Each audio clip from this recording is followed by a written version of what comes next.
Excellent. Financial மேனேஜ்மெண்ட்டில் முக்கியமாக நம்ம தெரிஞ்சிக்க வேண்டிய டேர்ம் என்ன அப்படின்னா லெட்ஜர் நேம் அப்படின்னு நம்ம சொல்லுவோம். இந்த லெட்ஜர் நேம் அப்படிங்கிறது எதுக்காக அப்படின்னா, நார்மலாக பார்த்தீங்கன்னா ஒவ்வொரு இண்டிவிஜுவலும் அவருடைய அக்கௌண்ட்ஸை ஏதோ ஒரு சின்ன நோட்லையாவது எழுதி வச்சுருப்பார், இல்லை மைண்டில் மேப் பண்ணி வச்சுருப்பார், நான் இந்த செலவுலாம் பண்ணேன் அப்படின்ட்டு. பட் என்னென்னா, ஒரு சிஸ்டமேட்டிக்கான ப்ரொசீஜரை நம்ம ஃபாலோ பண்ணல அப்படின்னா ஒன்று நோட்டு தொலைஞ்சு போயிடுவோம். ஒரு வருஷம் கழித்து நம்ம ஏதாவது ஒரு விஷயம் செலவு பண்ணது ஞாபகம் இருக்குமான்னு யோசிச்சு பாருங்கள். இந்த மாதிரி நமக்கு நிறைய ப்ராப்ளம்ஸ் வரும். எல்லாமே இப்போ ஒரு ஃபினான்ஷியல் அக்கௌண்டிங் தெரியாதவங்க எல்லாருமே என்ன பண்ணுவாங்க அப்படின்னா, எல்லாத்தையும் மைண்டில் வச்சுக்குவாங்க. எல்லாமே நான் தான் செலவு பண்ணுறேன், எனக்கு தெரியும், நான் தேவையில்லாத செலவு பண்ண மாட்டேன் அப்படின்னு சொல்லி அவங்க எல்லாத்தையும் மைண்டில் வச்சுக்க முயற்சி பண்ணுவாங்க. பட் என்ன அப்படின்னா, தேவையானப்போ சில விஷயங்களை நம்ம எவ்வளோ செலவு பண்ணோம், எங்கே போய் வாங்கணும், என்றைக்கு வாங்கணும், இந்த மாதிரி நிறைய விஷயங்களை பற்றி நமக்கு தெரியாமையே போகிறதுக்கு உண்டான வாய்ப்புகள் நிறைய இருக்குது. ஆனால் இந்த பணம் செலவழிக்கிறதுங்கிறது மட்டும் பணத்தோடு முடியறதில்ல. இந்த பணம் செலவழிக்கிறதுங்கிறது அது ஏதோ ஒரு ஈவெண்ட்டோட பைண்ட் ஆகிருக்கும். ஒரு எக்ஸாம்பிள் பார்த்திங்கன்னா, நான் வந்து ஒரு கல்யாணத்துக்கு போகிறேன், ஒரு டொனேஷன் கொடுக்குறேன். அப்போது டொனேஷன் வாங்கிட்டு போகிறேன், ஒரு கிஃப்ட் பாக்ஸ் வாங்கிட்டு போகிறேன்னு வச்சுக்கோங்களேன். அப்போது ரெண்டு விஷயம், அந்த பணம், அந்த கிஃப்ட் எவ்வளோ வாங்கிட்டு போனேன், ஒரு 1000 ரூபாய்க்கு வாங்கிட்டு போகிறேன்.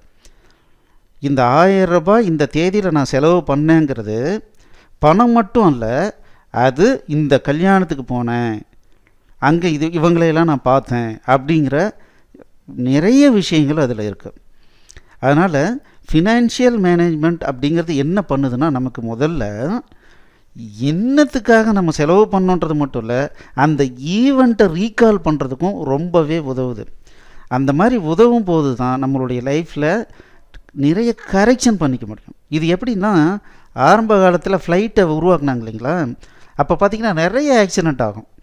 சரி, ஆக்சிடெண்ட் ஆகிடுச்சு, வேறு ஃப்ளைட்டை நம்ம உற்பத்தி பண்ணி விடலாம் அப்படின்னு சொல்லிட்டு அவங்க க்ரியேட் பண்ணிக்கிட்டே இருக்கல. அதுக்கப்புறம் என்ன பண்ணாங்கன்னா, பிளாக் பாக்ஸ் அப்படின்னு சொல்லி ஒரு விஷயத்தை கண்டுபிடிச்சாங்க. ஒவ்வொரு ஃப்ளைட்லேயும் கருப்பு பெட்டின்னு ஒன்று வச்சுருவாங்க. ஸோ அதை ஓட்டுற விமானி என்னெல்லாம் பேசுகிறாரோ அது ரெக்கார்ட் ஆகிட்டே வரும். ஏதாவது கிராஷ் ஆகிடுச்சி அப்படின்னா என்ன பண்ணுவாங்க அப்படின்னா, நேராக போய் அந்த கருப்பு பெட்டி எடுத்துகிட்டு வந்து அவர் என்னென்னலாம் பேசினார் அப்படிங்கிறத ரெக்கார்ட் பண்ணினதை பார்ப்பாங்க, கேட்டு பார்ப்பாங்க. அப்போது உங்களுக்கு தெரிஞ்சிடும், ஓகே இந்த ப்ராப்ளம் வந்திருக்கு. அப்போது வச்சு அனலைஸ் பண்ணும்போது என்ன ஆகுது அப்படின்னா, நமக்கு இப்படி இம்ப்ரூவ் பண்ணலாம் அப்படின்னு ஒரு ஐடியா தெரியும். அப்படி இம்ப்ரூவ் ஆகி தான் இன்றைக்கி ஃப்ளைட் அப்படிங்கிறது ஒரு ரொம்ப சேஃபான கம்ஃபர்டபுளான ஜேர்னியாக நமக்கு இருக்குது. அதே மாதிரி நம்மளுடைய லைஃப்பில் பார்த்திங்கன்னா, நம்ம செலவு பண்ணிக்கிட்டே இருக்கோம். நான் நல்லவன், நான் எதுவுமே தேவையில்லாத செலவு பண்ண மாட்டேன், எல்லாமே என் மைண்டில் இருக்குது, இப்படி நினச்சியே நம்ம ஓட்டுறதுக்கு பேர் தான் கேஷ் ஓரியன்டட் லைஃப்னு சொல்கிறோம். இப்படி யாரெல்லாம் பண்ணிகிட்ருக்காங்களோ அவங்க கண்டிப்பாக ஏதாவது ஒரு இடத்துல சின்ன சறுக்கல் ஏற்பட்டாலும் அவங்க மீளவே முடியாத ஒரு ஸ்டேஜுக்கு வராங்க. நம்ம குழந்தைங்கள்லேருந்து ஒவ்வொரு விஷயமாக கற்றுக்கிட்டே வரோம். அப்படி கற்றுக்கிட்டே வரும்போது தான் நமக்கு என்ன ஆகுது அப்படின்னா, ஒரு குறிப்பிட்ட ஸ்டேஜில் நம்ம வளர்ந்து நிற்கணும். வளர்ந்துனா இப்படி ஸ்திரமாக நிற்கணும். அப்படி ஸ்திரமாக நிற்கிறதுக்கு ஒவ்வொரு ஸ்டேஜ்லேயும் நம்மளுடைய எரரை கரெக்ட் பண்ணிக்கிட்டே வரணும். அதுக்கு உண்டான ப்ரொசீஜர் தான் என்ன பண்ணுது அப்படின்னா இந்த ஃபினான்ஷியல் அக்கௌண்டிங் சிஸ்டம் கொடுக்குது. இந்த ஃபினான்ஷியல் அக்கௌண்டிங் சிஸ்டம் அப்படிங்கிறது நம்ம மெயின் என்ன அப்படின்னா, நம்மளுடைய தேவைக்காக நம்ம என்ன பண்ணுறோம், நம்ம செலவு பண்ணதெல்லாம் ரெக்கார்ட் பண்ணிக்கிட்டே வரப்போகிறோம். அப்போது இந்த அப்படிங்கிறதே ஃபினான்ஷியல் அக்கௌண்டிங் சிஸ்டம் அப்படிங்கிற சிஸ்டத்துக்கு வரும்போது அந்த வார்த்தையை தனியாக தூக்கிடணும். நான் தான் செலவு பண்ணேன், நான் தான் வாங்கினேன், நான் தான் பண்ணேன் அப்படின்னு இல்லாமல் நம்ம தனியாக வந்துடுறோம். இந்த நான் அப்படிங்கிற வார்த்தைக்கு பல பேர் கொடுக்குறோம். பல பேர் கொடுத்து நான் என்ன பண்ணுறேன், என்னுடைய டிரான்சாக்ஷன்ஸை ரெக்கார்ட் பண்ணுறேன். அந்த மாதிரி பல பேர் கொடுக்கறது தான் அந்த ஒவ்வொரு பேரையும் என்ன சொல்கிறோம் அப்படின்னா லெட்ஜர் நேம் அப்படின்னு சொல்கிறோம். ஸோ இப்போ பார்த்தீங்கன்னா ஃபினான்ஷியல் மேனேஜ்மெண்ட் சிஸ்டம், நான் ஒரு அக்கௌண்ட்ஸை மேனேஜ் பண்ண போகிறேன் அப்படின்னா நான் அதிலேருந்து தனிச்சு இருக்கேன், என்னை கொண்டு போய் உள்ளே பைண்ட் பண்ணிக்கல. நான் கேஷ் ஓரியன்ட் லைஃப் வாழ்ந்தேன் அப்படின்னா நான் என்னை போய் இதோட பைண்ட் பண்ணிக்குவேன். நான் தான் வாங்குகிறேன், நான் தான் பண்ணுறேன்னு. ஆனால் இந்த ஃபினான்ஷியல் மேனேஜ்மெண்ட் சிஸ்டம் என்ன பண்ணுது அப்படின்னா நம்மளை வெளியே கொண்டு வருது. நீ உன்னுடைய தேவைக்காக மெயின்டைன் பண்ணுற, அப்போது உனக்கு நிறைய பேர் கொடு, நிறைய பேர் கொடுத்து அதன் மூலமாக ரெக்கார்ட் பண்ணு. அப்போது எங்கே பிரச்சனை அப்படிங்கிறத பின்னால் ஒரு நாள் கரெக்டாக பின் பாயிண்ட் பண்ணிக்க முடியும் அப்படின்றது தான் இந்த ஃபினான்ஷியல் மேனேஜ்மெண்ட் சிஸ்டம். சரி, இப்போ சில சாம்பிள் நேம்ஸ். அப்போது நான் இப்போ ஒவ்வொருத்தரும் இண்டிவிஜுவலாக நான் பண்ணேன்னு இல்லாமல் தனித்தனி பேராக கொடுக்கணும் அப்படின்னு பார்க்குறோம். அதுதான் லெட்ஜர் நேம்னு பார்க்குறோம். அந்த மாதிரி சில பெயர்களை நான் உங்களுக்கு காமிச்சேன்னா அட இதுதானா அப்படின்னு உங்களுக்கு தோணும். சரி, என்ன அப்படின்றத பார்க்கலாம். ஓகே, ஃபஸ்ட்டு நான் சேலரி வாங்கினேன் அப்படின்னா அதுக்கு பேர் என்ன கொடுக்குறோம் அப்படின்னா சேலரி அப்படின்னு நம்ம கொடுக்குறோம்.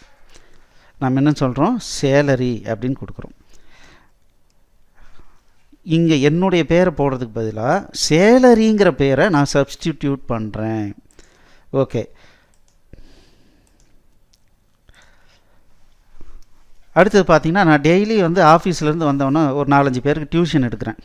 அதன் மூலமாக எனக்கு வந்து கொஞ்சம் பணம் வருது. அப்போ நான் அது என்னன்னு சொல்கிறேன்னா டியூஷன் ஃபீஸ் அப்படின்னு சொல்கிறேன். நான் வந்து ஒரு கடை வந்து கட்டி வாடகைக்கு விட்டுருக்கேன், அதிலேருந்து மாதம் எனக்கு வாடகை வருது அப்படின்னா நான் அப்படின்னு அதை சொல்லாமல் அதுக்கு பேர் என்ன சொல்ல போகிறோம், ரெண்ட் ரிசீவ்டு அப்படின்னு சொல்லி போகிறோம். அதே மாதிரி என்கிட்ட இருக்கிற கேஷை நான் அதுக்கு தனி பேர் கொடுக்குறேன், கேஷ், அவ்வளோதான். நான் தான் செலவுலாம் பண்ண போகிறதுலாம் தனி. பட் நான் ரெக்கார்டிங் பர்பஸ்க்கு நான் என்னென்னு போட போகிறேன், நான் செலவு பண்ணேன்னு எழுதுறதுக்கு பதிலாக என்னென்னு போட போகிறேன், கேஷ் செலவு பண்ணியிருக்கேன் அப்படின்னு சொல்ல போகிறேன். அதே மாதிரி பேங்க்கில் நான் பணம் கொண்டு போய் டெபாசிட் பண்ணுறேன், இல்லை பேங்க் மூலமாக ஒருத்தருக்கு பணம் அனுப்புகிறேன், இதெல்லாம் என்னென்னு சொல்கிறோம், அந்த பேங்க்கினுடைய பேரை சொல்ல போகிறோம். அதே மாதிரி கிரெடிட் கார்டு. இப்போ நான் ஒரு கிரெடிட் கார்டு யூஸ் பண்ண போகிறேன் அப்படின்னா அது எந்த பேங்க்கினுடைய கிரெடிட் கார்டோ அந்த பேங்க்கினுடைய கிரெடிட் கார்டினுடைய பேரையே லெட்ஜர் நேமாக யூஸ் பண்ண போகிறேன். இப்போது நான் வந்து குடியிருக்கிறேன் ஒரு வீட்டில், அந்த வீட்டுக்கு நான் ரெண்ட் கொடுக்கணும். அப்போ அது என்னென்னு சொல்கிறோம், ரெண்ட் பெய்டு அப்படின்னு சொல்ல போகிறோம். இப்போ டெய்லி வந்து 2 வீலருக்கு பெட்ரோல் போடுறேன். அப்போது நான் அதை என்னென்னு சொல்கிறேன், நான் பெட்ரோல் அடித்தேன் அப்படின்னு சொல்கிறதுக்கு பதிலாக பெட்ரோல் எக்ஸ்பென்சஸ்ன்னு அதுக்கு பேர் கொடுக்குறோம். ஒரு ஊர்லேருந்து இன்னொரு ஊருக்கு போகிறோம், ட்ரெயினில் போகிறோம் இல்லை பஸ்ஸில் போகிறோம். அப்போ அதுக்கு ஆகிற செலவு, அப்போ போயிட்டு வர்றதுக்கு, சாப்பிட்றது, தங்குறது, இதுக்கெலாம் நான் என்னென்னு சொல்கிறேன்னா ட்ராவலிங் எக்ஸ்பென்சஸ் அப்படின்னு நான் சொல்கிறேன். வீட்டுக்கு இபி பில் கட்டுறோம், அதை எலக்ட்ரிக்கல் எக்ஸ்பென்சஸ்ன்னு சொல்கிறோம். ரிப்பேர் அண்ட் மெயின்டெனன்ஸ், கண்டிப்பாக ஒரு 2 வீலர் இருக்குது, இல்லை வீடு இருக்குது, பொருள்கள் இருக்குது, இருந்தாவே கண்டிப்பாக ரிப்பேர் இருக்கும், இல்லை ரெகுலராக ஏதாவது மெயின்டெனன்ஸ் பண்ண வேண்டியிருக்கும்.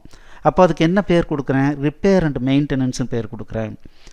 இப்போது நான் லெட்டர் அனுப்புகிறேன்னு வச்சுக்கோங்க, லெட்டரோ இல்லை வந்து ஏதோ ஒரு பொருள் வந்து போஸ்ட் பண்ணுறேன், அனுப்புகிறேன், அப்போது கொரியர் பண்ணுறேன், இது எல்லாமே என்ன ஆகுது, போஸ்டேஜ் சார்ஜஸில் வருது. இப்போ நம்ம வந்து ஒரு பிரிண்டர் வாங்குகிறோம், கம்ப்யூட்டர் வாங்குகிறோம், லேப்டாப் வாங்குகிறோம், மொபைல் வாங்குகிறோம், இதையெல்லாம் என்னென்னு சொல்கிறோம், எலக்ட்ரிக்கல் எக்யூப்மெண்ட்ஸ் அப்படின்னு சொல்கிறேன். எலக்ட்ரிக்கல் எக்யூப்மெண்ட்ஸுக்காக நான் செலவு பண்ணுறேன்னு சொல்கிறேன். இப்போ மொபைல் வச்சுருக்கேன், மொபைலுக்கு ரீசார்ஜ் பண்ணுறேன், அப்போ அதுக்கு பேர் என்ன கொடுக்குறேன், மொபைல் ரீசார்ஜ்னு சொல்கிறேன். அதுக்கப்புறம் நான் என்ன பண்ணுறேன் அப்படின்னா இப்போ சினிமாவுக்கு போகிறேன், இல்லை அப்படின்னா டிவிக்கு வந்து மாதம் ரெண்ட்டு கொடுத்துட்டு நான் வந்து டிவியில் வந்து நிறைய சேனல் வந்து பார்க்குறேன். அப்போது இதெல்லாம் என்ன அப்படின்னா என்டர்டெயின்மெண்ட் எக்ஸ்பென்சஸ்ன்னு சொல்கிறேன். நான் வந்து நிறைய பேர்கிட்ட கடன் வாங்கியிருக்கேன், அதை நான் திருப்பி கொடுத்தாகணும், அது என்னென்னு சொல்லலாம், லோன்ஸ் பேயபிள்னு சொல்லலாம். அதுக்கப்புறம் நான் சீட்டு போட்டுட்ருக்கேன், மாதம் ஒரு அமௌண்ட்டு ஒரு இடத்துல கட்டிக்கிட்டே வரேன், 10 மாதம் கழித்து நான் அந்த அமௌண்ட்டை எடுத்துக்கிறேன். அதுக்கப்புறம் டேக்ஸு, இப்போ வருஷத்துக்கு ஒரு முறை வீட்டு டேக்ஸு, வருஷத்துக்கு ஒரு முறையோ இல்லை 3 மாதத்துக்கு ஒரு முறையோ டேக்ஸ் கட்டுறேன், அப்போ ஹவுஸ் டேக்ஸ்ன்னு அதுக்கு சொல்கிறேன். வாட்டர் டேக்ஸ் இருக்குது, இன்கம் டேக்ஸ், வருஷத்துக்கு ஒரு முறை டேக்ஸ் கட்டுறேன், income tax. Furniture and fixtures, நான் சேரு, டேபிளு, இந்த மாதிரி ஐட்டம்ஸ்லாம் வாங்கும்போது அதை என்னன்னு சொல்கிறேன், ஃபர்னிச்சர் அண்ட் ஃபிக்சர்ஸ்ன்னு சொல்கிறேன். அதுக்கப்புறம் ஒரு கல்யாணத்துக்கு போகிறேன், இல்லை யாரோ ஒருத்தர் வந்து டொனேஷன் கேட்குறாங்க, அப்போ கிஃப்ட்ஸ் அண்ட் டொனேஷன் சொல்கிறேன். இது இல்லாமல் மற்றது எல்லாத்தையும் மிஸ்சலேனியஸ் எக்ஸ்பென்சஸ் அப்படின்னு நான் சொல்கிறேன். இப்போது நான் தான் எல்லாத்தையும் பண்ணுறேன், ஆனால் எனக்கே டிஃப்ரெண்ட் நேமை நான் கொடுத்து நான் ரெக்கார்ட் பண்ண போகிறேன். இதெல்லாம் எதுக்காக அப்படின்னா எந்த இடத்துல நான் மிஸ்டேக் பண்ணுறேன். இப்போ என்டர்டெயின்மெண்ட் எக்ஸ்பென்ஸு நமக்கே தெரியாது, ஒரு 10 சினிமாவுக்கு போயிட்டு வந்திருப்போம், பார்த்திங்கன்னா ஒரு 3000 ரூபா செலவு பண்ணியிருப்போம். ஆனால் நமக்கு தெரியாது. ரொம்ப டயர்டாக இருக்குன்னு தான்ப்பா சினிமாவுக்கு போனேன், அது தப்பா அப்படின்னு நம்ம கேட்போம். ஆனால் 10 முறை போயிட்டு வந்திருப்போம், 3000 செலவாயிருக்கும். அப்போது இந்த மாதிரி ஒவ்வொன்றையும் நான் பண்ணுற ஒவ்வொரு செலவினங்களையும் எனக்கு வர வரவையும் ஒரு தனி பேர் கொடுத்து ரெக்கார்ட் பண்ணிக்கிட்டே வர அப்போ என்ன ஆகுது அப்படின்னா, என்னால் ஒரு குறிப்பிட்ட காலத்துக்கு எவ்வளவு செலவு பண்ணியிருக்கேன்னு எடுக்கும்போது, ஓ இதெல்லாம் நம்ம தேவைக்கு அதிகமாக தான் செலவு பண்ணியிருக்கோம் அப்படின்னு நமக்கு ஏதாவது உணர்தல் நடக்கிறதுக்கு வாய்ப்பு இருக்குது. அவ்வளோதாங்க.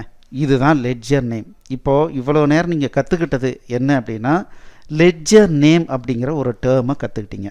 லெட்ஜர் நேம்னா என்ன? நான் தான் செலவு பண்ணுறேன், ஆனால் நான் எப்படியெல்லாம் செலவு பண்ணுறேன், மேஜர் டிரான்சாக்ஷன் எங்கெல்லாம் அடிக்கடி நடக்குதோ அது ஒவ்வொன்றுக்கும் தனி பேர் கொடுத்து நான் ரெக்கார்ட் பண்ண போகிறேன். அது எப்படி ரெக்கார்ட் பண்ணணுன்றதை நம்ம பின்னால் கிளாஸில் பார்க்க போகிறோம். பட் இந்த மாதிரி இந்த ஒவ்வொரு பேர் கொடுக்கணும் இல்லைங்களா, இந்த ஒவ்வொரு பேரும் ஒரு லெட்ஜர் நேம். சேலரிங்கிறது ஒரு லெட்ஜர் நேம், டியூஷன் ஃபீஸ் அப்படிங்கிறது ஒரு லெட்ஜர் நேம், ரெண்ட் ரிசீவ்டுங்கிறது ஒரு லெட்ஜர் நேம். இந்த மாதிரி ஒவ்வொன்றும் ஒரு லெட்ஜர் நேம். இப்போ உங்களுக்கு என்ன தெரியணும் அப்படின்னா, லெட்ஜர் நேம் அப்படின்னா என்ன? ஏன்னா இதுதான் பேசிக். இதை வச்சு தான் நம்ம எல்லாத்தையும் ரெக்கார்ட் பண்ண போகிறோம். சரிங்களா? அப்போது இது மட்டும் நமக்கு இந்த ஐடியா மட்டும் உங்களுக்கு தெரிஞ்சதுன்னா போதும். அடுத்த கிளாஸில் நம்ம மீட் பண்ணலாம். வாங்க. தேங்க்யூ.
எக்ஸலண்ட். இந்த வீடியோ உங்களுக்கு பிடிச்சிருந்தால் லைக் பண்ணுங்கள், எங்கள் சேனலுக்கு சப்ஸ்கிரைப் பண்ணுங்கள், இந்த வீடியோவை ஷேர் பண்ணுங்கள், குறிப்பாக உங்களுடைய கமெண்ட்ஸ் எழுதுங்க. மேலும் எங்களுடைய அனைத்து கோர்ஸ் என்னென்ன வச்சுருக்கோன்றதை பார்க்குறதுக்கு கீழே இருக்கிற டிஸ்கிரிப்ஷனை கண்டிப்பாக படிங்க. தேங்க்யூ.